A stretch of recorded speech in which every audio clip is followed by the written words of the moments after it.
My God's divine wisdom and knowledge is came upon this room and came upon in each and everyone's heart. మూడు ప్రవచనాలు మీతో చెప్పబోతా ఉన్నాను నేను. Get ready. నేను ఆరాధనలో ఏమి దేవుడు నాతో మాట్లాడాడో, ఆరాధనలో నేనేమి అనుభవించానో ఆ మూడు విషయాలు నేను రాసుకున్నాను. ఒకటి, దేవుడు జ్ఞానమును ప్రసాదించబోతా ఉన్నాడు. రెండు, ఐశ్వర్యమును ఇవ్వబోతా ఉన్నాడు, సంపద ఐశ్వర్యం ఇవ్వబోతా ఉన్నాడు. మూడు, శ్రేయస్కరమైనటువంటి స్థితిని ఇవ్వబోతా ఉన్నాడు. ఈ మూడు నువ్వు అనుభవించబోతున్నావు ఈ మధ్యకాల సమయంలో.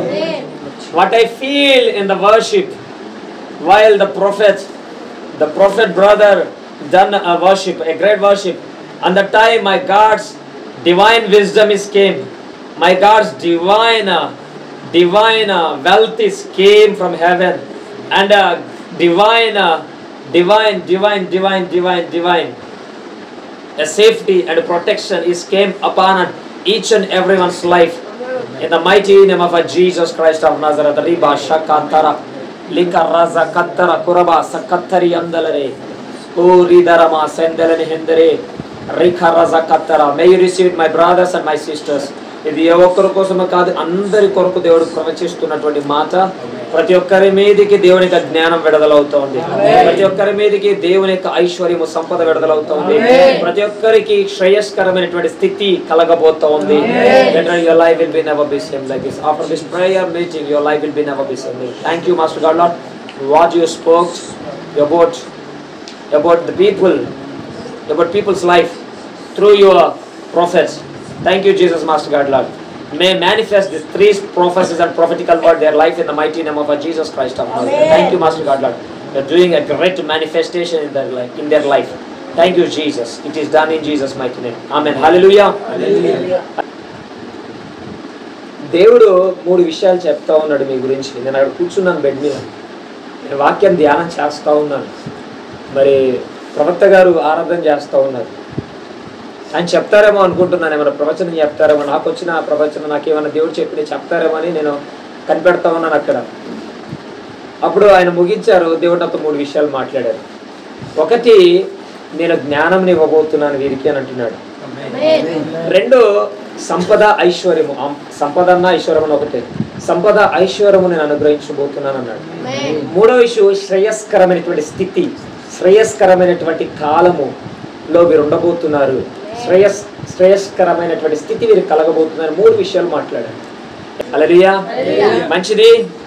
ఇక్కడ వాళ్ళందరూ హల్లెలూయా, ఇక్కడ లేని వారు హల్లెలూయా. జ్ఞానం సంపాదించుకున్నారు, ఇక్కడ దేవుడు జ్ఞానం ఇచ్చారుగా. మంచిది. ప్రియులారా, నేను కొన్ని ప్రాముఖ్యమైనటువంటి విషయాలు ఒక మంచి రాజు గురించి మాట్లాడడానికి ఇష్టపడతా ఉన్నాను. ఇశ్రాయేలు రాజు అనేక మంది ఉన్నారు. అందులో ఒక రాజు గురించి నేను మీతో మాట్లాడడానికి ఇష్టపడతా ఉన్నాను. ఆ రాజు పేరే సొలొమోను. హల్లెలూయా. సొలొమోను రాజు, చక్రవర్తి, జ్ఞానము కలిగినటువంటి వ్యక్తి. ఈ భూమి మీద ఎవరైనా జ్ఞానము కలిగిన వారు ఉన్నారు అని అంటే ఆయనకున్న జ్ఞానము ఈ భూమి మీద ఉన్నటువంటి మనుషులకు ఎవరికి లేదు. ఇప్పటి వరకు కొన్ని వేల, కొన్ని లక్షల, కొన్ని కోట్ల మంది జనాభా పుట్టారు, చనిపోయారు. భూమి పుట్టిన దగ్గర నుంచి, మనుషుడు పుట్టిన దగ్గర నుంచి ఈయనకున్నటువంటి జ్ఞానము ఈ సృష్టిలో ఏ మనుషుడికి, ఏ మానవుడికి కూడా లేదు. అలాంటి ఒక జ్ఞానవంతుడైనటువంటి మరి సొలొమోను చక్రవర్తి రాజు గురించి నేను మీతో మాట్లాడడానికి ఇష్టపడుతూ ఉన్నాను. కొద్ది విషయాలు ఈ సొలొమోను రాజు గురించి కొంచెం లోతుగా మనం ప్రయాణము చేస్తే ప్రియులరా, ఈ సొలొమోను రాజు ఇతడు యవనస్తుడిగా ఉన్నప్పుడే దేవుడు ఇతని రాజుగా పట్టాభిషేకము చేసినట్లుగా మనం చూస్తాం. అంత మాత్రమే కాదు, ఇతని తండ్రి పేరు దావీదు మహారాజు. ఏ రాజు? దావీదు మహారాజు, చక్రవర్తి, ప్రవక్త, దేవుని హృదయానుసారుడు అంటారు. ఆయనకు పుట్టినటువంటి వ్యక్తి సొలొమోను గారు. ఇతడి తల్లి పేరు బెత్సెబా దావీదుకు మరి పుట్టినటువంటి వ్యక్తి సొలొమోను. ఇతడు మంచి జ్ఞానము కలిగినటువంటి వాడు. యవనస్తుడుగా ఉన్నప్పుడు దేవుడు ఇతని రాజుగా పట్టాభిషేకము చేసినటువంటి వ్యక్తి. దేవుడు తన తండ్రి అయినటువంటి దావీదు ద్వారా వచ్చినటువంటి మంచి మంచి సలహాలను సూచనలను అందుకొని ఆయన చక్కగా పరిపాలన చేసినట్లుగా నడిచినట్లుగా మనము చూస్తూ ఉంటాం పరిశుద్ధ గ్రంథంలో. ఇంకా కొన్ని విషయాలు చూసినట్లయితే యెహోవా దేవుడు ఇతని బట్టి సంతోషపడ్డాడంట. ఎందుకంటే యెహోవా దేవుణ్ణి, సర్వశక్తిమంతుడైనటువంటి యెహోవా దేవుణ్ణి ఇతడు ప్రేమించాడంట. అతని యొక్క ఆజ్ఞలను, కట్టడలను, శాసనాలను, విధులను, ధర్మశాస్త్రం అంతా కూడా చక్కగా ఆచరించినటువంటి వ్యక్తిగా సొలొమోను కనపడతాడు. అందుకే యెహోవా ఇతన్ని బట్టి సంతోషపడ్డాడంట. ఇతని బట్టి సంతోషపడి ఇతన్ని కలుసుకున్నాడంట. ఎలా కలుసుకున్నాడంటే ఇతడుతో కళ ద్వారా మాట్లాడాడంట. ఎవరిని బట్టి దేవుడు సంతోషపడతారో, లేదా ఎవరైతే దేవుణ్ణి ప్రేమిస్తాడో వారిని దేవుడు దర్శిస్తాడు. నిశ్చయంగా మీరు దేవుణ్ణి ప్రేమించుదురుగాక, నిశ్చయముగా నా దేవుడు మిమ్మల్ని బట్టి సంతోషపడునుగాక, నిశ్చయముగా నా దేవుడు కళల ద్వారా, దర్శనం ద్వారా, స్వరూపం ద్వారా మిమ్మల్ని దర్శించునుగాక. సొలొమోనును దర్శించిన దేవుడు మిమ్మల్ని దర్శించునుగాక. సొలొమోనుకి ఏ జ్ఞానం అయితే ఇచ్చాడో ఆ జ్ఞానం నా దేవునికి అనుగ్రహించునుగాక. ప్రియులారా, యవనస్తుడిగా ఉన్నప్పుడు, ఇప్పుడు మీరు ఎలా అయితే యవనస్తుడిగా ఉన్నారో ఆ యవనస్తుడిగా ఉన్నప్పుడే ఇతడు దేవుడిని ప్రేమించాడు కనుకనే దేవుడు ఇతని బట్టి సంతోషించాడు. అందుకే దేవుడు ఇతనిని కళల ద్వారా దర్శించాడు. కళల ద్వారా దర్శించి ఏం మాట్లాడుతున్నాడు అంటే సొలొమోను అని పిలిచాడు. అప్పుడు దేవా చెప్పు అని అన్నప్పుడు సొలొమోను నీకేం కావాలి నాయనా అని అడిగారు. మీరేం అడుగుతారు? యవనస్తులుగా కారు కావాలయ్యా, బైక్ కావాలయ్యా, తరగనంత ఆస్తి కావాలయ్యా. హల్లెలూయా.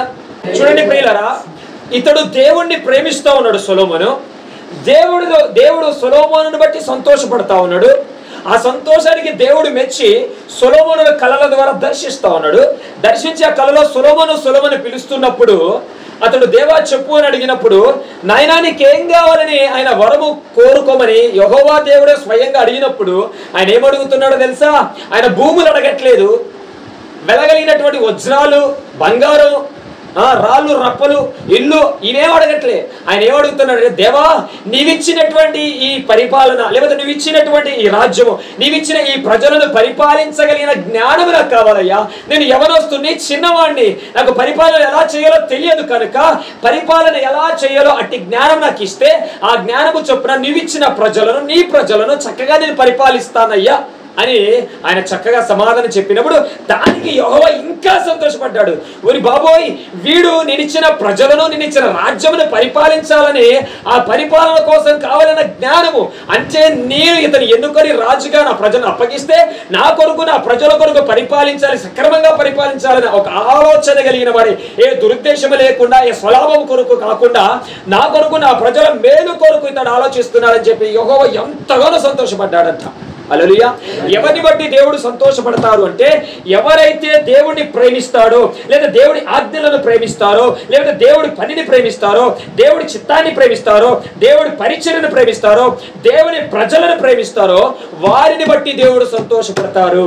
హల్లెలూయా. నువ్వు ఇచ్చే కానుకలు బట్టు, నువ్వు ఇచ్చేటువంటి పట్టు పీతాంబర వస్త్రాలు బట్టు, నువ్వు ఇచ్చే ఆహారం బట్టు నీ దాసుడు సంతోషపడతాడేమో కానీ దేవుడికి వాటి బట్టి సంతోషం కలగదు.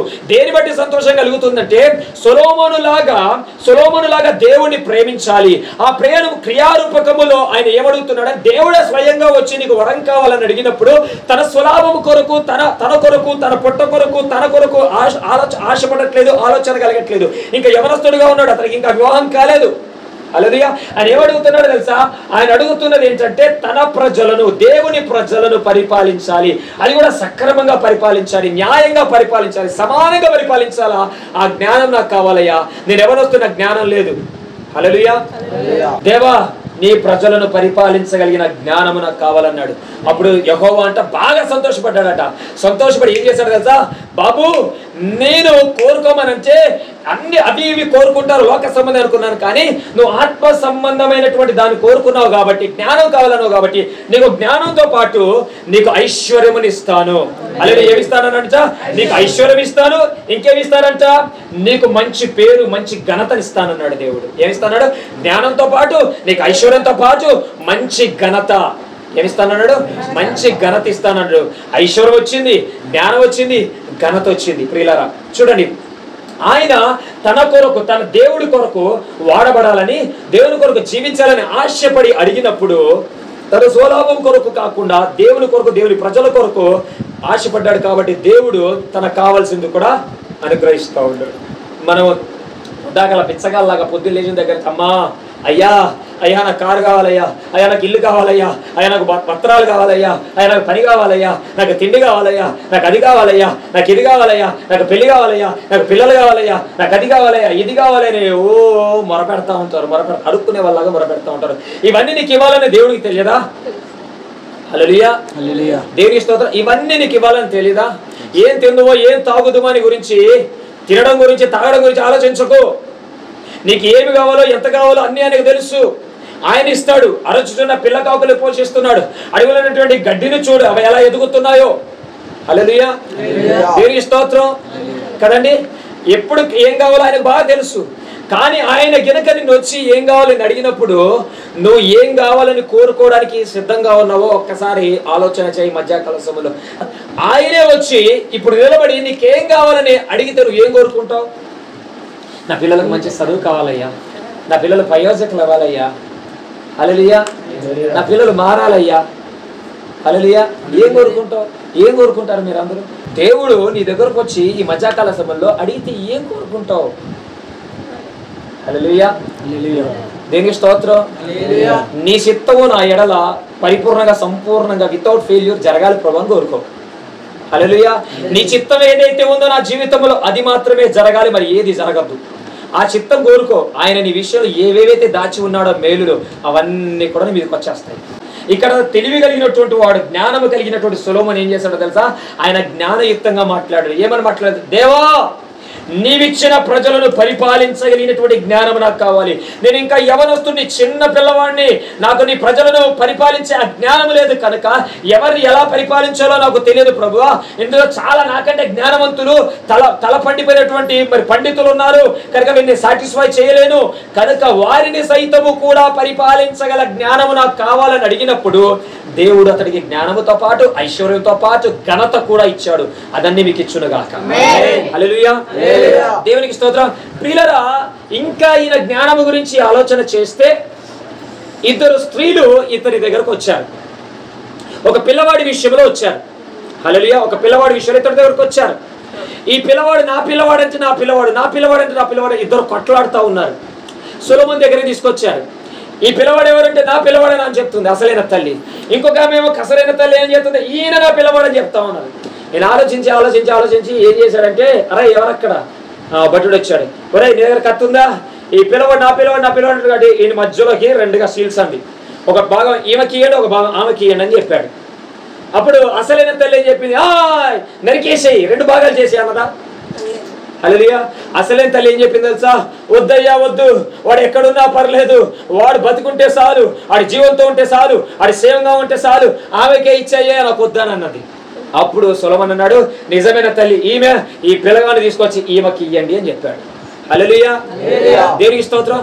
చూడండి పరిష్కారం ఎంత సులువుగా చేశాడు, ఎంత జ్ఞానం కలిగి ఎంత జ్ఞానయుక్తంగా నడుచుకున్నాడో మనం చూస్తూ ఉన్నాం ప్రియులరా. హల్లెలూయా. సామెతల గ్రంథంలో ఒక మాట ఉంటుంది ప్రియులరా, జ్ఞానం అనగా యెహోవా. ఎవరు జ్ఞానం అంటే? యెహోవా. ఇండైరెక్ట్ గా చెప్పాలి అని అంటే యెహోవానే కోరుకున్నాడు అక్కడ. హల్లెలూయా. జ్ఞానం అనగా ఎవరు? యేసయ్య, యెహోవానే. సామెతల గ్రంథంలో ఉంటుంది, జ్ఞానము యెహోవా అయి ఉన్నాడు, జ్ఞానమే యెహోవా ఇచ్చువాడు. హల్లెలూయా. అంటే తన అర్థం ఏంటంటే సొలొమోను గారు జ్ఞానయుక్తంగా యెహోవానే కోరుకున్నాడు, తనకు జ్ఞానం కావాలని కోరుకున్నాడు. ఆ జ్ఞానమే యెహోవా. హల్లెలూయా, దేవునికి స్తోత్రం. యెహోవా వచ్చిన తర్వాత ఏం రాదు, అన్నీ వస్తాయి, అన్నీ వచ్చేసాయి ఆయనకి. అంత జ్ఞానవంతుడైనటువంటి సొలొమోను పడిపోవడం గల కారణం ఏంటో చెప్తాను మీకు. ఈరోజు ప్రసంగం ఏంటంటే జ్ఞానవంతులు కూడా పడిపోయినటువంటి సందర్భాలు ఉన్నాయి కనుక నేనే జ్ఞానవంతుణ్ణి, నాకంతా తెలుసు, నాకు అన్నీ తెలుసు, ఈ ఊరు తెలుసు, ఈ వాడ తెలుసు, మీ అందరి గురించి ఏ సత్యం. హల్లెలూయా. ఏం తెలుసు అనుకుంటే వాడికి ఏం తెలియదని చెప్తుంది వాక్యం. జ్ఞానవంతుడు జ్ఞానం లేనివాడని చెప్తుంది బైబిల్. బుద్ధిమంతుడు బుద్ధి లేనివాడని బైబిల్ చెప్తుంది. హల్లెలూయా. నీ జ్ఞానమే పాటిది, మురికి గుట్ట వంటిదని వాక్యం సెలవిస్తా ఉంది. హల్లెలూయా, దేవుని స్తోత్రం. దేవుని జ్ఞానమే జ్ఞానం. ఈ లోక జ్ఞానం మురికి గుడ్డ వంటిది అని వాక్యం సెలవిస్తూ ఉంది. అలాంటి జ్ఞానవంతుడైనటువంటి సొలొమోను పడిపోయినటువంటి కారణం గురించి మీతో నేను మాట్లాడడానికి ఇష్టపడతాను. దానికంటే ముందు కొన్ని విషయాలు మనం చూసినట్లయితే కీర్తన గ్రంథం 71వ అధ్యాయం 9వ వచనం చూస్తే ఇక్కడ దావీదు గారు ఈ చక్కగా ఈ కీర్తన మరి రాసినట్లుగా మాట్లాడినట్టుగా ఉంటుంది. 71వ కీర్తన 9వ వచనం త్వరగా, వృద్ధాప్యమందు నన్ను విడనాడకము, నా బలము క్షీణించినప్పుడు విడవకము. వృద్ధాప్యమందు జనరల్గా ఏమైపోతుందండి? వృద్ధాప్య జ్ఞానము మందగిల్లుతుంది, జ్ఞానము తరిగిపోతా ఉంటది. ఇంకేంటంటే నా బలము క్షీణించిపోయినప్పుడు బలం పోతుంది. వృద్ధాప్యమందు ఏమైపోతుంది? నీలోన రక్తం ఉడికిపోయినప్పుడు, నీ రక్తంలో తక్కువైపోయినప్పుడు, నీ ఎముకలలో సత్తువైపోయినప్పుడు, నీ శరీరంలో బలం పోయినప్పుడు ఎలా ఉంటుంది? నీ శరీరం అంతా కూడా హల్లెలూయా నీరసంగా ఉంటది. ఏం చేయలేవు, ఏం ఆలోచించలేవు, ఏమి కూడా పరిగెత్తలు. అందుకే పేతురుతో ఒక మాట అంటాడు యోహాను సువార్తలో, పేతురు ఇప్పుడు నీకు యవనస్తుడిగా ఉన్నామని ఎక్కడికి పడితే అక్కడికి పరిగెత్తుతున్నావు, పేతురు నీకు బలం ఉందని పరిగెత్తుతున్నావు, నువ్వు యవనస్తుడిగా అటు ఇటు పరిగెత్తుతున్నావు, కనుక పరిగెత్తకు, ఈ యవన బలాన్ని చూసి జ్ఞానం చూసి అస్సలు పరిగెత్తకు, ఒకరోజు ముసలుడి పోతావు అని చెప్పారు. అక్కడ ఇక్కడ దావీదు కూడా అనుభవించి మాట్లాడుతున్న మాట ఏమని మాట్లాడుతున్నాడు? వృద్ధాప్యమందు నన్ను విడనాడకు ప్రభువా, ఎందుకంటే వృద్ధుడయ్యేప్పుడు నా జ్ఞానము హల్లెలూయా జ్ఞానం పోతుంది, జ్ఞానం తగ్గిపోద్ది, హల్లెలూయా ఒంట్లో బలం తగ్గిపోద్ది, నీరసం వస్తుంది, చాదస్తం పెరిగిద్ది. ఏం పెరిగిద్ది? అందుకే ముసలోళ్ళు ఇంట్లో ఉంటే ఏ రక్తమే వాడికి 100 సార్లు చెప్పాలా, ఆయనకి తెలిసిన విషయం 100 సార్లు చెప్పాలా, దాకలు చెప్పాలా. చాదస్తం పెరిగిపోద్ది, హల్లెలూయా నిర్లక్ష్యం పెరిగిపోద్ది, బలం లేక శాతగాక హల్లెలూయా జ్ఞానం మందగిల్లి హల్లెలూయా. అందుకే దావీదు అంటున్నాడు, అయ్యా వృద్ధాప్యమందు నన్ను మాత్రం నువ్వు ఏం చేయొద్దు, విడనాడకు, అస్సలు విడిచిపెట్టకు. అసలు విడిచిపెట్టావు అనుకో నా పనౌట్. హల్లెలూయా బలం క్షీణించినప్పుడు ఏంటంటే నన్ను విడవకు, నా బలం పోయిందనుకో ప్రభువా, నన్ను విడిచిపెట్టావు అనుకో, నాకు ఎవడు సహాయం చేయడు, సహాయం చేసేవాడు ఉండడు, నన్ను లేపేవాడు ఉండడు, బయటికి తీసుకెళ్లేవాడు ఉండడు, తిండి పెట్టేవాడు ఉండడు, ఆదరించేవాడు అసలు ఉండడు, ఏ శ్రద్ధమే చేయడు. హల్లెలూయా దేనికి స్తోత్రం. అందుకే వాళ్ళు కావాలి, వీళ్ళు కావాలి, అది కావాలి, ఇది కావాలి కోరుకోకు. వృద్ధమైపోయిననుకో ఏ శ్రద్ధ అనుభవించడానికి ఏముండదు. కనుక దేవుడిని కోరుకో, దేవుడిని కోరుకుంటే దేవుడు నీతో ఉంటాడు. జ్ఞానం కోరుకో, ఆ జ్ఞానం ఉంటే దేవుడు నీతో ఉన్నట్లే. హల్లెలూయా దేవునికి స్తోత్రం. చూడండి ప్రియులారా, ఇక్కడ మనం చూసినట్లయితే సొలొమోను పడిపోవడానికి మరి కొన్ని ప్రాముఖ్యమైనటువంటి విషయాలు మీతో చెప్తాను ప్రియులారా. దానికంటే ముందు సొలొమోను యొక్క జీవితం గురించి మనం ఆలోచన చేసినట్లయితే, సొలొమోను గారు మొదటి రాజుల గ్రంథంలో మనం చూసినట్లయితే సొలొమోను గారు 4వ అధ్యాయం 32వ వచనంలో చూస్తే ఇంచుమించు 3000 సామెతలు రాశాడంట. సొలొమోను రాసినటువంటి మరి బైబిల్ రచన మనం చూస్తే సామెతల గ్రంథం ఆయనే రాశాడు, ప్రసంగి గ్రంథం ఆయనే రాశాడు, పరమగీతములు ఆయనే రాశాడు. ఆయన యొక్క జ్ఞానము ఈ 3 గ్రంథములలో మనం చూస్తాం ప్రియులరా. హల్లెలూయా ఇంకా అంత మాత్రమే కాదు, సొలొమోను కాలంలో చక్కటి న్యాయమైనటువంటి పరిపాలన, సమాధానం కలిగిన పరిపాలన, శ్రేయస్కరమైన పరిపాలన పరిపాలించాడు. అక్కడ చక్కటి గోధుమలు, ద్రాక్ష రసము చక్కగా పండించినటువంటి మరి స్థితి కనపడుతుంది, సమృద్ధి కనపడతా ఉంది, అక్కడ క్షేమం కనపడుతుంది, సమాధానం కనపడతా ఉంది సొలొమోను యొక్క కాలంలో. హల్లెలూయా ఈయన ఎన్ని సామెతలు రాశాడంట? 3000 సామెతలు రాశాడు. సామెతలు చెప్తారుగా మీరు కూడా, ఏ శ్రద్ధం ఏం చేయాలి, అలాంటి సామెతలు 3000 రాశాడంట. 1005 కీర్తనలు రాశాడంట. ఎన్ని రాశాడు? 1005 కీర్తనలు ఇతడు రాశాడు. ఏ శ్రద్ధం ఇంత రాత్రి ఏముంది? ఇంత జ్ఞానవంతుడైనటువంటి సొలొమోను గారు ఏమైపోయాడో తెలుసా? ఆయనకి ఎంతమంది భార్యలు అంట? 700 మంది భార్యలు, 300 మంది ఉపపత్నులు. మీకు అర్థమైందా నేను చెప్పేది? ఇక్కడ సొలొమోను గారు ఎంత జ్ఞానవంతుడు, ఇన్ని గ్రంథాలు రాశాడు, 3000 సామెతలు రాశాడు, 1005 కీర్తనలు రచించాడు. ఇన్ని రాసి ఇంత జ్ఞానవంతుడైనప్పటికీ కూడా, ఐశ్వర్యవంతుడైనప్పటికీ కూడా, మంచి పేరు ఘనత సంపాదించినప్పటికీ కూడా ఇతడు 700 మంది భార్యలు, 300 మంది ఉపపత్నులను చేసుకున్నాడు. హల్లెలూయా బహుభార్య తత్వం అనేటువంటి దానిని దేవుడు నిషేధించాడు. హల్లెలూయా ఒక పురుషుడికి ఒక్కతే భార్య అని చెప్పి సింబాలిక్ గా ఆదాము నుంచి అవ్వను తయారు చేసి ఆదాము అవ్వను వివాహం చేసినట్లుగా ఏదైనా తోటలో మనం చూస్తాం. సారాయి విషయంలో కూడా, అబ్రహాం విషయంలో కూడా ఒక్కతే భార్య అన్నాడు. హల్లెలూయా కానీ బహుభార్య తత్వం అనేటువంటిది వారు తెచ్చుకున్నారు, దేవుడు మాత్రం ఒక్కరినే అన్నాడు. హల్లెలూయా కానీ బహుభార్య తత్వాన్ని వారు పెంచి పోషించుకున్నారు.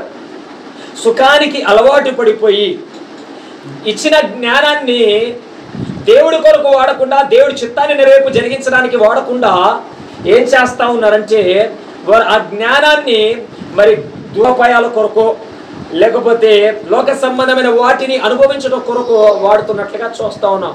ఈ రోజున చైనా కానీ ఇతర దేశాలు కానీ చూస్తే జ్ఞానం పెరిగిపోతా ఉంది. యేసు రక్తమే ఏం పెరిగిపోతా ఉంది.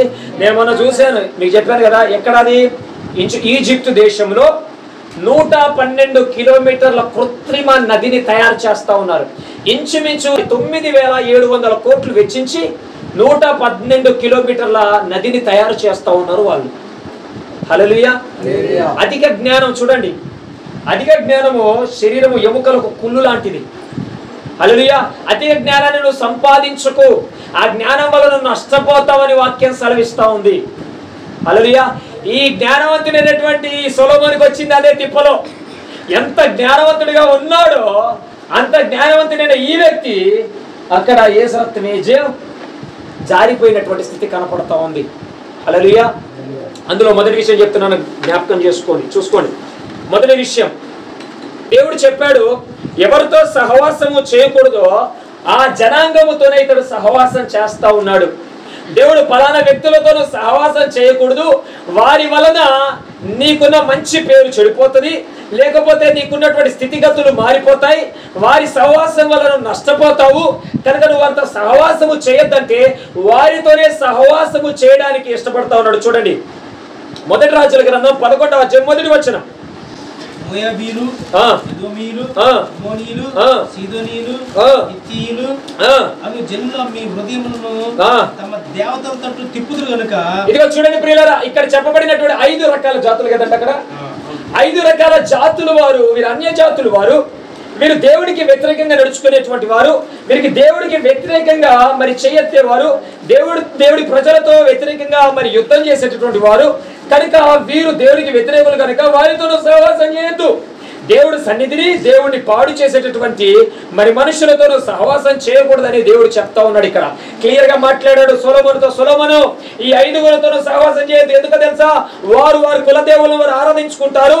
వారితో సహవాసం చేసినప్పుడు ఏమైపోతుందో తెలుసా? నీ హృదయాన్ని వారి తట్టు తిప్పుతారు. మొదటి కొరింథీ పత్రిక 15వ అధ్యాయం 33వ వచనం. మోసపోకు దుష్ట సాంగత్యము హల్లెలూయా మంచి నడవడికను చెరుపుతుంది. మాలాంటి మనుషులతో నువ్వు సహవాసం చేయకుండా ఆ దుష్ట సంగతిని ఏం చేస్తున్నావు తెలుసా? చెరుపుతా ఉన్నాడు. ఎందుకు? అతడితో నువ్వు సహవాసం చేస్తున్నావు. అతడేదో పైకి తెల్ల షర్ట్ వేసుకున్నాడని చెప్పేసి, ఆయన మంచోడని చెప్పేసేసి ఆయనతో సహవాసం చేస్తే ఏమైపోతుందో తెలుసా? యేసు రక్తమే జయం. హల్లెలూయా. దేని స్తోత్రం. ఏంటంటే మొదటి కొరింథీ పత్రిక 15వ అధ్యాయం 33వ వచనం. మోసపోకు. ఏం చెప్తున్నాడు? మనందరితో దేవుడు చెప్తున్నాడు, మోసపోకు. దుష్ట సాంగత్యం, దుష్టుల సాంగత్యం, పాడు చేసేటువంటి వారు, నష్టపరిచేటటువంటి వారు. హల్లెలూయా. వాళ్ళందరూ దుష్టులు, దేవునికి వ్యతిరేకంగా నడుచుకునేవారు, దేవుని ఆజ్ఞలకు వ్యతిరేకంగా నడుచుకునేటువంటి వారు, దేవుడి యొక్క చిత్తానికి వ్యతిరేకంగా నడుచుకునేవారు. మనందరూ దుష్టులు, దుర్మార్గులు అంటాను నేను. వారితో సహవాసం ఎలా ఉంటుందో తెలుసా? వారి సహవాసము, వారిలో ఉన్నటువంటి ఆ దుష్ట సాంగత్యమైనటువంటి లక్షణాలన్నీ కూడా నీలోకి వస్తాయి, ఆ దుష్ట క్రియలని నీలోకి వస్తాయి. అప్పుడు నువ్వు ఎలా తయారవుతావు తెలుసా? ఇప్పటివరకు పరిశుద్ధాత్మ, ఇప్పటివరకు భాషలు, ఇప్పటివరకు దర్శనాలు, ఇప్పటివరకు అది ఇది యేసు రక్తమే చేయవు. ఎప్పుడైతే దుష్ట సాంగత్యం చేస్తావో, సహవాసం చేస్తావో, యేసు రక్తమే చేయవు. పరిశుద్ధాత్మ, వాక్యము, ఆ సన్నిధి, ఆ అభిషేకం, ఆ దర్శనాలు, యేసు రక్తమే జయం. హల్లెలూయా. మోసపోవద్దని దేవుడు చెప్తా ఉన్నాడు. మోసపోకు, మోసపోకు. పై మెరుగులు చూసి మోసపోకు. నేను చెప్పే మాటలు మీకు ఏమైనా అర్థమవుతున్నాయా? జ్ఞానవంతుడు, ఐశ్వర్యవంతుడు, శ్రేయస్కరమైన స్థితిలో మంచి పేరు, మంచి ఘనత ఉన్నటువంటి సొలొమోను రాజు, చక్రవర్తి, యవనుడుగా ఉన్నప్పుడే దేవుడు దర్శించి, దేవుడిని ప్రేమించి, దేవుడి ద్వారా సంతోషించబడినటువంటి సొలొమోను చక్రవర్తి, అధిక జ్ఞానం కలిగినటువంటి వాడు. ఈ భూమి మీద ఉన్నటువంటి సమస్త మానవుల కంటే ఎక్కువ జ్ఞానం ఉన్నటువంటి వ్యక్తి ఆయనే. ఆయనకు తగినటువంటి జ్ఞానమును వినడానికి షేబా దేశపు రాణులు కావచ్చు, ఆయన దేశపు రాణులు కావచ్చు, రాజులు కావచ్చు, ఆయన జ్ఞానమును తెలుసుకోవడానికి వచ్చి చూసి విని ఆనందపడి సంతోషపడి ఆయన కానుకలిచ్చి వెళ్ళినటువంటి ఎంతో మంది ఉన్నారు పరిశుద్ధ గ్రంథములో. అలాంటి రాజు ఏమైపోయాడో తెలుసా? జారిపై పడిపోయిన స్థితి.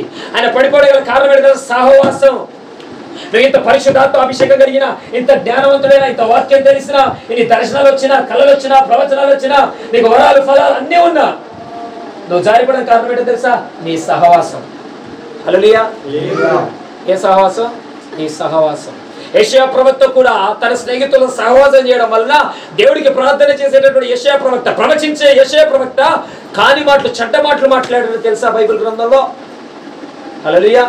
సహవాసం అనేది మంచి నడవడికను చెరుపుతుంది. దుష్ట సహవాసం మంచి సహవాసాన్ని నువ్వు బాగు చేస్తుంది. కానీ ఇక్కడ ఏమైపోయిందో తెలుసా? ఈ 5 మొదటి రాజుల గ్రంథం 11వ అధ్యాయం 1వ వచనంలో ఈ 5 జాతుల వారితో, అన్య జాతి వారు, హల్లెలూయా, దేవునికి, దేవుని వాక్యానికి, ధర్మశాస్త్రానికి విరుద్ధంగా నడుచుకునేటువంటి వీరితో ఈయన సాంగత్యం చేస్తూ సహవాసం చేస్తున్నట్టుగా మనం చూస్తా ఉన్నాం. అందుకే ఇక్కడ సొలొమోను చక్రవర్తి రాజు జారిపోతున్నట్లుగా, పడిపోతున్నట్టుగా మనం చూస్తా ఉన్నాం. చూద్దాం, ఇంకొక మాట కూడా చూద్దాం. 2 కొరింథీ పత్రిక 6వ అధ్యాయం 14వ వచనం, మీరు అవిశ్వాసులతో జోడుగా ఉండకండి. హల్లెలూయా, హల్లెలూయా. నీతికి దుర్నీతితో ఏం సాంగత్యం? అవిశ్వాసులతో విశ్వాసులకి పాలెక్కడిది? నువ్వేం విశ్వాసం అయ్యావు, అతడితో నువ్వు సహవాసం ఎలా చేస్తావు? ఆయన వద్దురా ఆడిపోతే ఏం రాదురా, నీకు ఏం రాదురా అని అవిశ్వాసం మాట్లాడతాడు. నువ్వేమో పోవాల్సిందే ఖచ్చితంగా దేవుడు మాట్లాడతాడు నువ్వు అంటావు. ఇద్దరి మధ్యలో పావు సావదు కర్రీరు కదా అన్నట్టే ఉంటది. అటు పోవు ఇటు పోవు, ఇక్కడ ఆడుతూ ఉంటారు. అందుకే విశ్వాసంతో సాంగత్యం చేసావు, పోవాల్సిందే అని చెప్పి పరిగెత్తితే నువ్వు అనుకున్న విశ్వాసం చొప్పున నువ్వు పొందుకుంటావు. 2 కొరింథీ పత్రిక 6వ అధ్యాయం 14వ వచనం చదువుతున్నారా ప్రియులారా?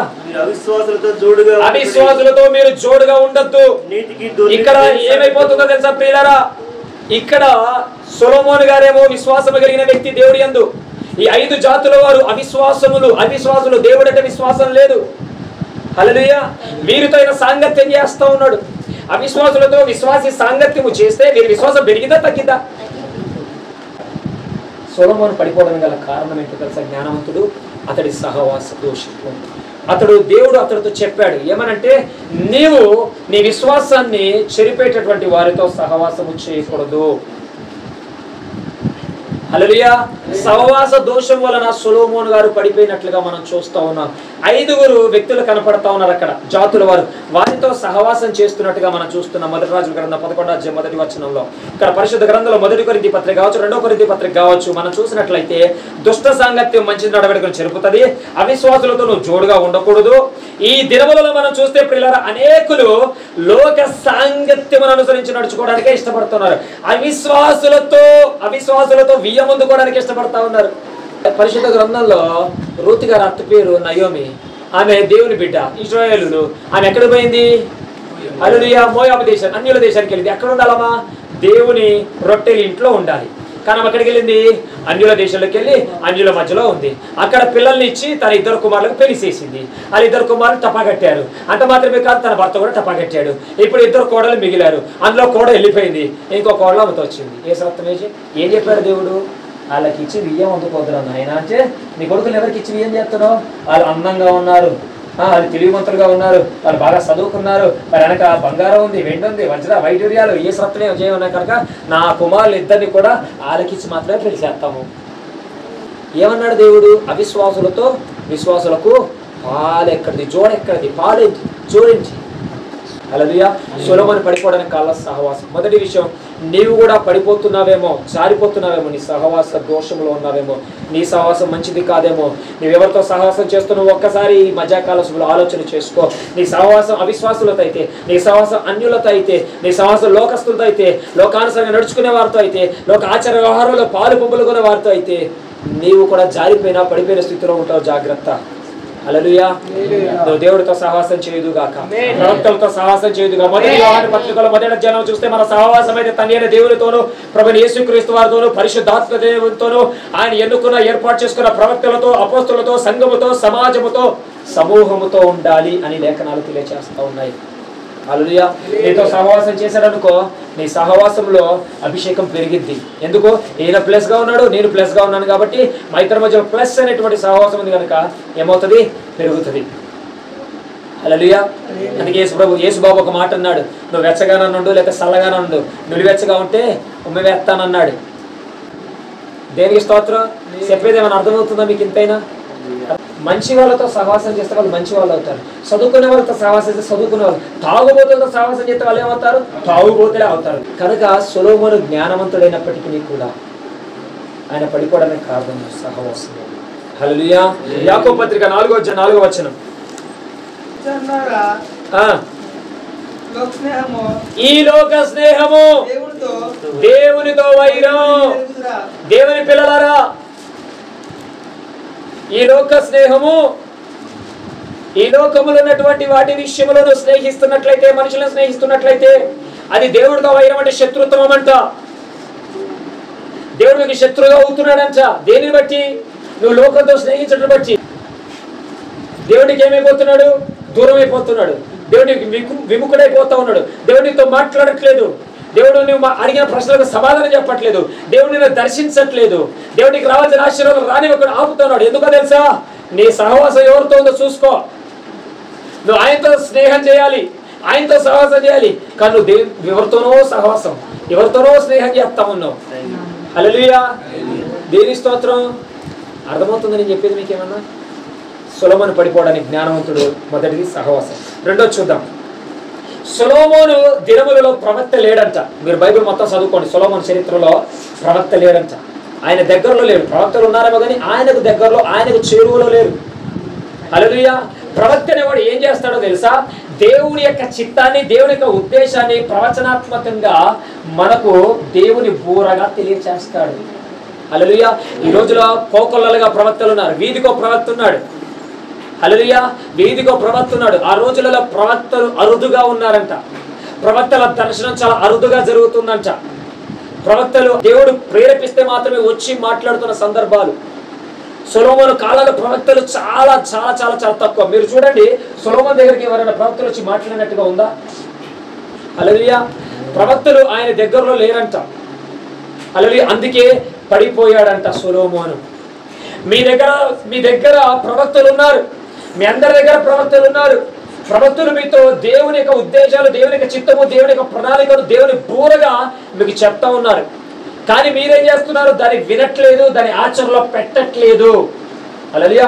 ఒకవేళ సొలొమోను దగ్గర దేవుని ప్రవక్తలు దూరంగా ఉన్నారు, లేదా దగ్గరగా ఉన్నప్పటికీ కూడా, దూరంగా ఉన్నప్పటికీ దగ్గరగా ఉన్నప్పటికీ కూడా వారి యొక్క మాటను, దేవుడి యొక్క మాటను అతను వినట్లేదేమో, దాని చొప్పున నడుచుకోవట్లేదేమో, దాని వలన సొలొమోను పడిపోయినట్లుగా మనం చూస్తాం. 2 సమూయేలు గ్రంథం 12వ అధ్యాయం 1 నుంచి 25 వచనం వరకు మనం చదవాల్సిన అవసరం లేదు. ఇక్కడ దావీదు పాపము చేసినప్పుడు నాతాను ప్రవక్తను మరి దావీదు కొరకు దేవుడు పంపించినట్టుగా మనం చూస్తాం. ఆ దావీదు ప్రవక్త దగ్గరికి నాతాను ప్రవక్త గద్దిస్తా ఉన్నాడు, ఖండిస్తా ఉన్నాడు. దావీదు చేసిన పాపమును తెలియచేస్తా ఉన్నాడు. అప్పుడు దావీదు ఏం చేస్తున్నాడు తెలుసా? ఒప్పుకుంటున్నాడు. అవును ప్రభా, నేను పాపం చేశాను, నీ ప్రవక్తను పంపించి నాలో పాపమును నువ్వు తెలియజేశావు, నేను ఒప్పుకుంటున్నానని చెప్పేసి అక్కడ దావీదు ఒప్పుకున్నట్టుగా మనం చూస్తాం. రెండో విషయాన్ని చూస్తే 2 సమూయేలు గ్రంథం 24వ అధ్యాయంలో 1 నుంచి 25 వచనాలు అక్కడ కూడా మనం చూస్తే మరొకసారి దేవుడు గాదు ప్రవక్తను దావీదు దగ్గర పంపించాడు. ఈ గాదు ప్రవక్త ఏం చేశాడో తెలుసా? దావీదుని హెచ్చరించినట్టుగా మనం చూస్తాం. అప్పుడు కూడా దావీదు తన తప్పును ఒప్పుకొని ఆ తప్పును దిద్దుకున్నట్టుగా మనం చూస్తాం. ఇక్కడ రెండు సందర్భాలు, ఒకసారి నాతాను, ఒకసారి గాదు మరి దావీదు దగ్గరకు వస్తే మరి దేవుని యొక్క ఉద్దేశాన్ని, దేవుని బూరగా ఆ గాదు నాతాను ప్రవక్త దావీదుకి చెప్తే తన తప్పు, తన పాపమును ఒప్పుకున్నాడు. ఈ రోజుల్లో ప్రవక్తలు కోకొల్లలుగా ఉన్నారు. ఆ ప్రవక్తలు మిమ్మల్ని గద్దిస్తూ ఉంటారు, ఖండిస్తూ ఉంటారు, బుద్ధి చెప్తూ ఉంటారు, హెచ్చరిస్తూ ఉంటారు. కానీ మనం ఏం చేస్తాం? దావీదులాగా తీసుకోం, ఎదురుదాడి చేస్తాం. ఆహా, నేను ఈ తప్పు చేశానా, నీకేం తెలుసు? దేని స్తోత్రం.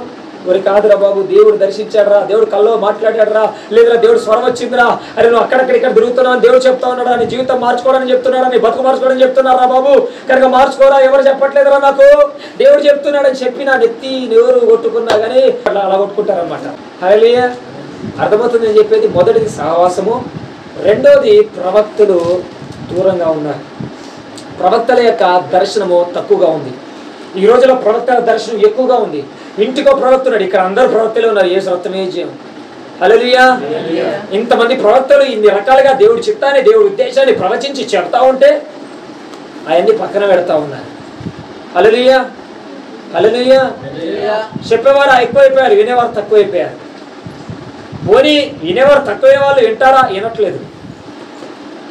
అబద్ధ ప్రవక్తలు, అబద్ధ బోధకులు వాక్యాన్ని కల్పనా కథలు చెప్పి, జోకులు చెప్పి, అబ్బా వాళ్ళ పేర్లు వీళ్ళ పేర్లు పెట్టి చెప్పితే ఎంత సంతోషంగా వింటారో.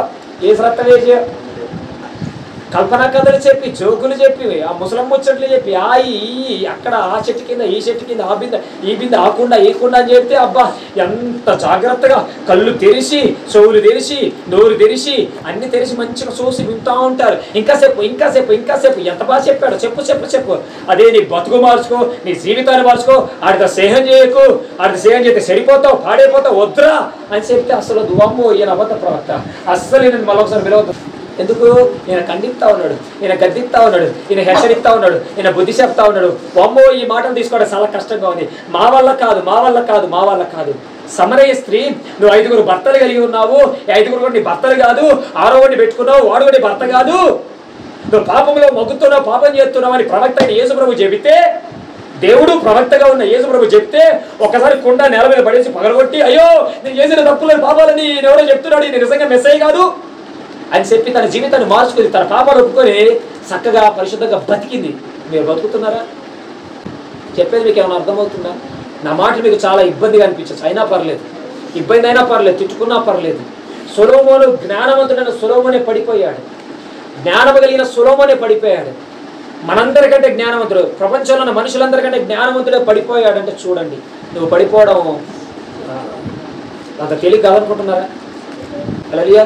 సహవాసము, 2 ప్రవక్తలు దూరంగా ఉన్నారు, ఇప్పుడు ప్రవక్తలు దగ్గరగా ఉన్నారు, గద్దిస్తూ ఉన్నారు, ఖండిస్తూ ఉన్నారు, బుద్ధి చెప్తా ఉన్నారు, మీ లోపాలు చెప్తా ఉన్నారు. సరి చేసుకోండి, బ్రతుకు మార్చుకోండి, అప్పుడు మీరు ఆశీర్వదించబడతారు, దీవించబడతారు. కల్పనా కథలు, కట్టు కథలు చెప్పేవారు పరిగెత్తకండి.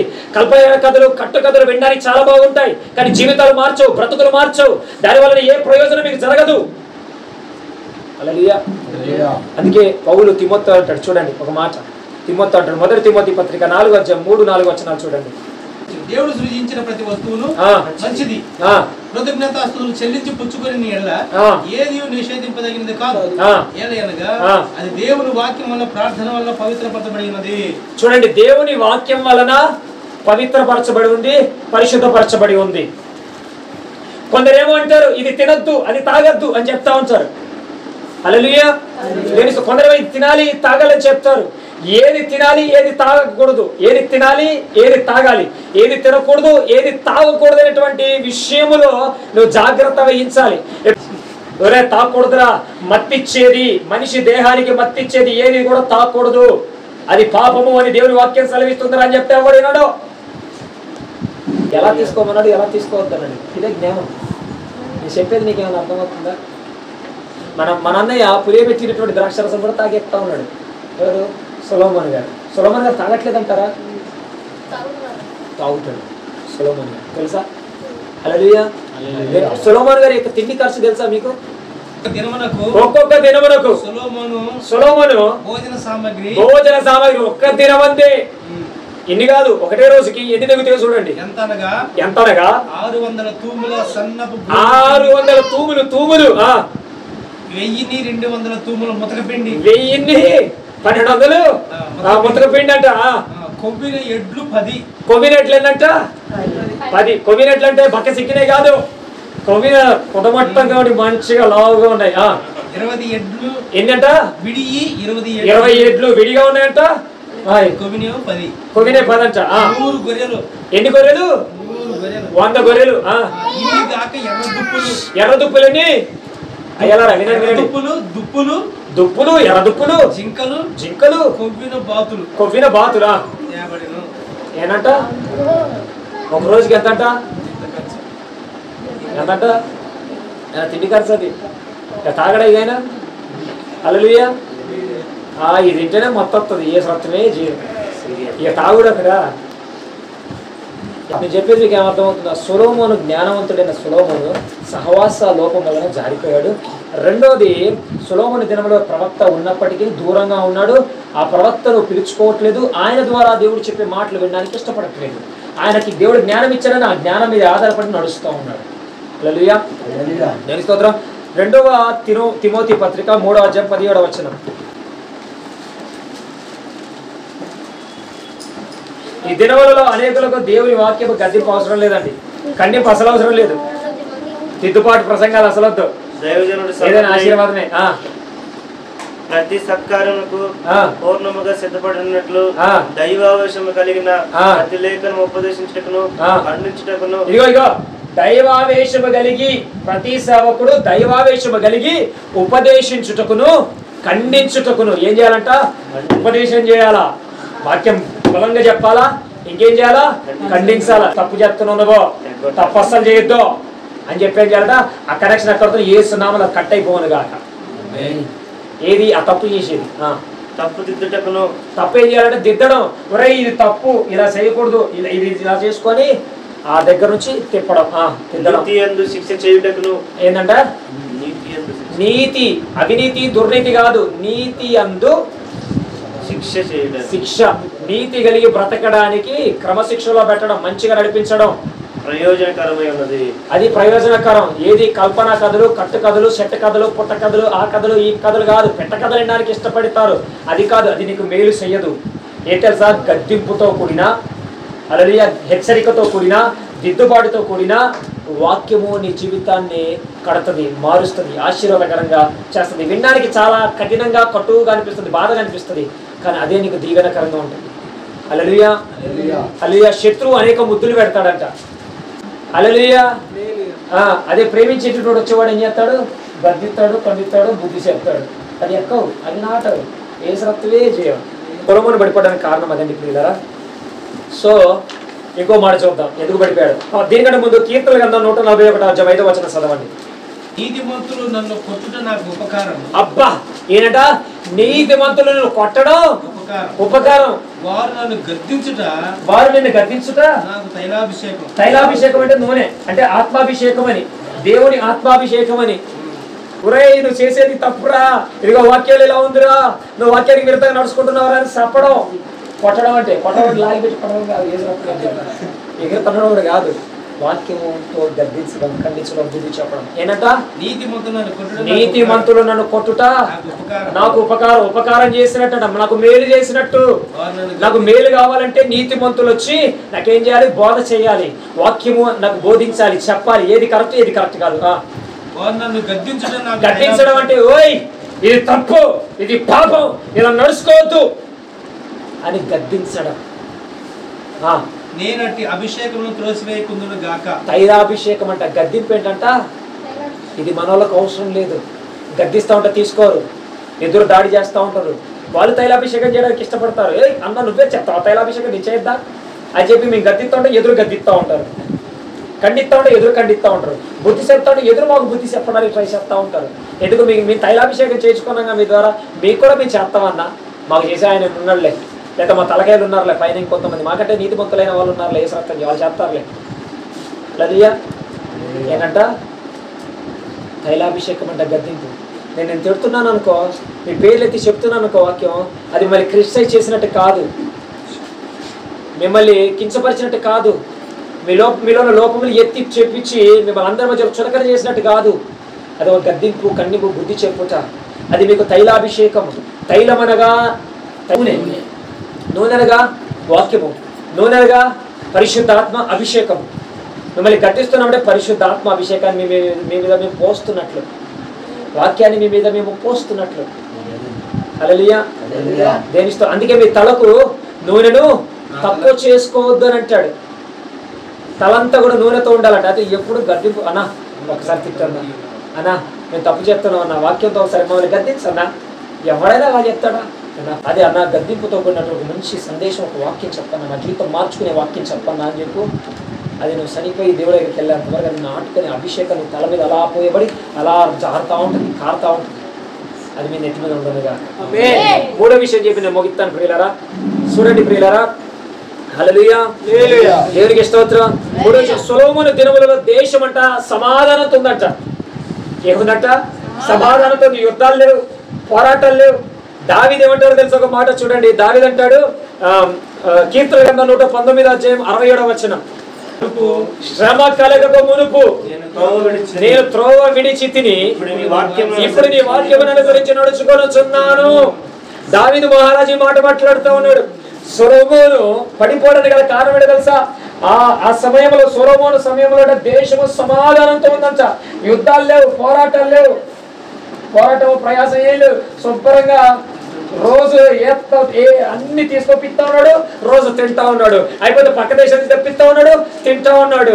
యేసు రక్తమే సుఖం ఎక్కువైపోయింది, సంతోషం ఎక్కువైపోయింది.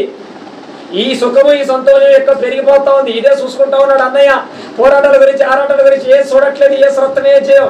సమాధానంగా ఉంది కదా, సార్లే యేసు రక్తం. శాంతి శాంతి సమాధానం కూర్చున్నాడు. హల్లెలూయా.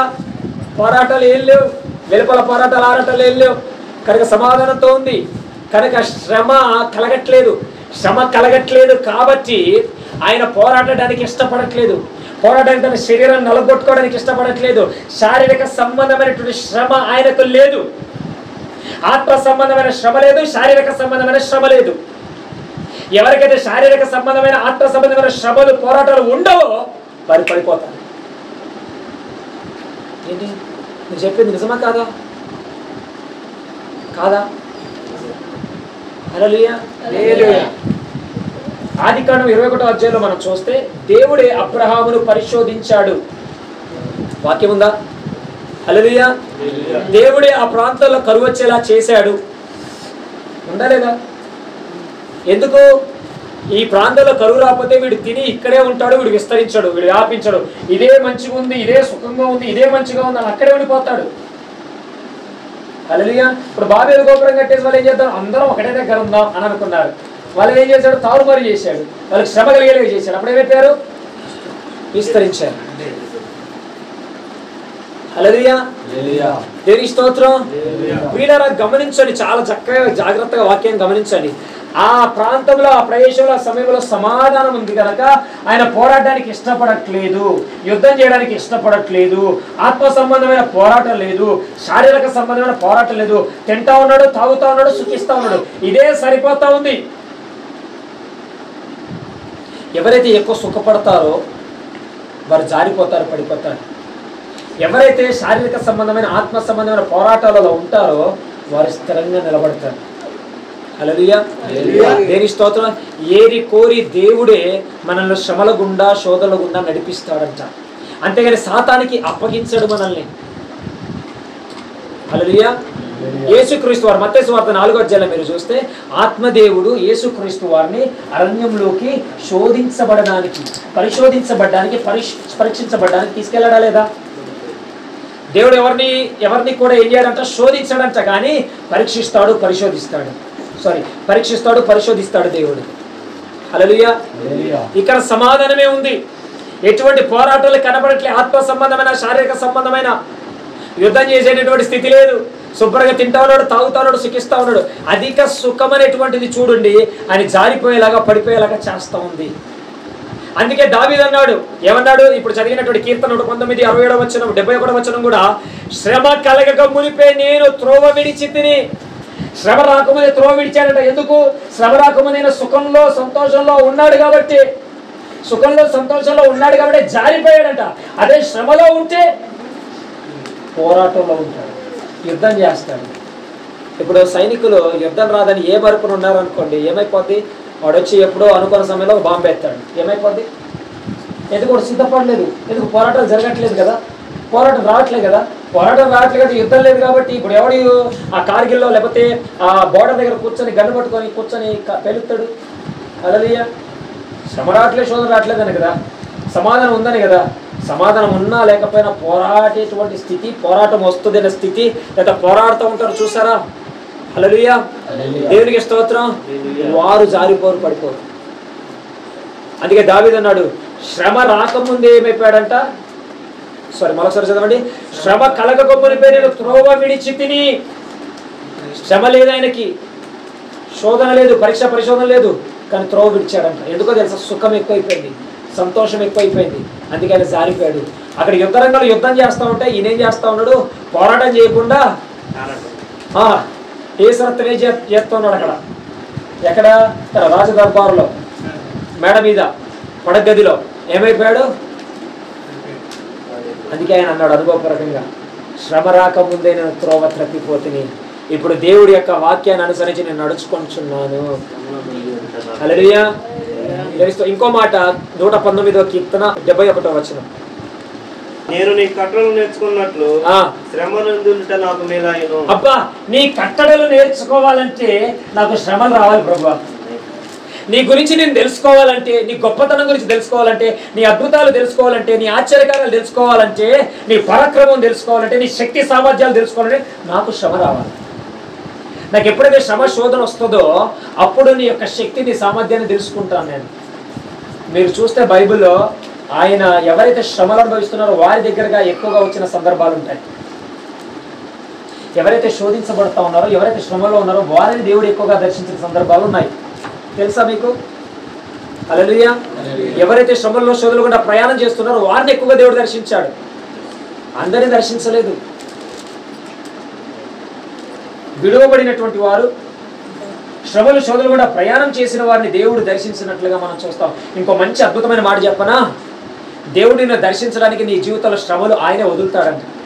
ఎందుకో తెలుసా? ఆయన నిన్ను దర్శించడానికి. హల్లెలూయా. అలా దర్శించి ఆయన తన తట్టు నిన్ను తిప్పుకోవడానికి. హల్లెలూయా. అందుకే దావీదు ఒక దగ్గర అంటారు, నా వేళ్లకు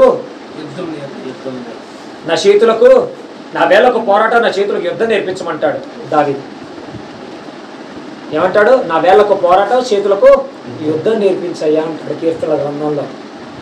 నేను నేర్చుకుంటాను అంటే దాని అర్థం ఏంటో తెలుసా?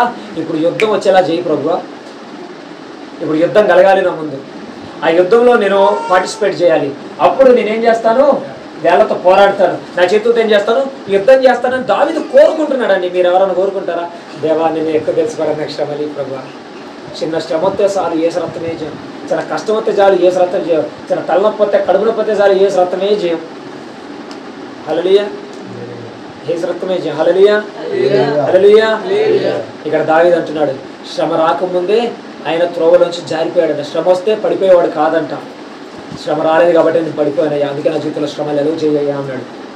అయినా పర్లేదేవా, ఇప్పుడు నేను ఈ వాక్యం ద్వారా ఏం చేస్తుందో తెలుసా? తెలుసుకుంటున్నాను అంటున్నాడు. నీ వాక్యం నన్ను నిలబడుతుంది అన్నాడు. రెండో మాట ఏమన్నాడు తెలుసా? నీ కట్టడలు నేర్చుకున్నట్లు. అమ్మా, నీ కట్టడలు నేర్చుకున్నట్లు ఏం చేయాలంట? ఏం చేయాలంట? శ్రమలు అనుభవించడం నాకు మేలైంది అని అంటున్నాడు. ఇంకా ఆయన పడిపోవడానికి వృద్ధాప్యంలోకి వెళ్ళిపోయాడు, చాదస్తం పెరిగిపోయింది, జ్ఞానం తరిగిపోయింది, మరి ఒకరి మీద ఆధారపడతా ఉన్నారు. తన భార్య మీద ఆధారపడుతుంటే తన భార్యలు ఏం చేస్తున్నారు? అన్యులు కాస్త అన్య దేవతల వైపు తిప్పుతూ ఉన్నారు. ఎప్పుడైతే అలా తిప్పుతూ ఉన్నారో ఏమైపోయింది? జారిపోయి పడిపోయాడు. నీవు ఆధారపడేటువంటి వ్యక్తి దేవుడై ఉండాలి. నీ ఆధారము దేవుడై ఉండాలి, మనుషులు లోకస్తులై ఉండకూడదు. నువ్వు లోకస్తుల మీద ఆధారపడితే, లోకానుసారం నడుచుకునే వారి మీద నువ్వు ఆధారపడితే నువ్వు జారిపోతావు, పడిపోతావు. వారు వారికి నచ్చినట్లుగా వారికి ఇష్టమైన వైపు నిన్ను తిప్పుతారు నీ మనసును. కనుక నువ్వేమైపోతావు తెలుసా? సొలొమోను లాగా జారిపోతావు, పడిపోతావు. జ్ఞానవంతుడైనటువంటి సొలొమోను పడిపోవడానికి గల కారణం ఏంటి తెలుసా? మొదటిది సహవాసము, రెండోది ప్రవక్తలు ఉన్నప్పటికీ ప్రవక్తలను ఆశ్రయించట్లేదు, ప్రవక్తల దగ్గరగా లేదు. మూడవది పోరాటాలు, శ్రమ, శారీరక సంబంధమైన ఆత్మ సంబంధమైన పోరాటాలు లేవు. నాలుగవది వృద్ధాప్య స్థితిలోకి వచ్చాడు, ఒకరి మీద ఆధారపడతా ఉన్నాడు. హల్లెలూయా. అందుకే సొలొమోను గారు ఏమైపోయారు? జారిపోయారు, పడిపోయారు. జ్ఞానవంతులు. గమనించండి ప్రియులారా, సొలొమోను లాగా నీవు కూడా సొలొమోను యొక్క జీవితంలో ప్రయాణం చేస్తూ ఉన్నావేమో. సొలొమోను లాగా హల్లెలూయా. ఒకవేళ సొలొమోను లాగా నువ్వు కూడా ప్రయాణం చేస్తున్నట్లయితే నువ్వు కూడా జారిపోతావు, పడిపోతావు, దేవుడికి దూరం అయిపోతావు. హల్లెలూయా. కనుక ఈ మధ్యకాల సమయంలో ఏదైనా సొలొమోను గారి లాగా నీ జీవితంలో ఉన్నట్లయితే దాన్ని విడిచిపెట్టడానికి ఈ మధ్యకాల సమయంలో ప్రయత్నించి, ఎప్పుడైతే విడిచిపెడతావో దేవుడు నిశ్చయంగా తను పట్టుకుంటాడు, నిన్ను ఆయన నడిపిస్తాడు. అట్టి కృప పరిశుద్ధాత్మ దేవుడు నీకు నాకు మనందరికీ అనుగ్రహించును గాక.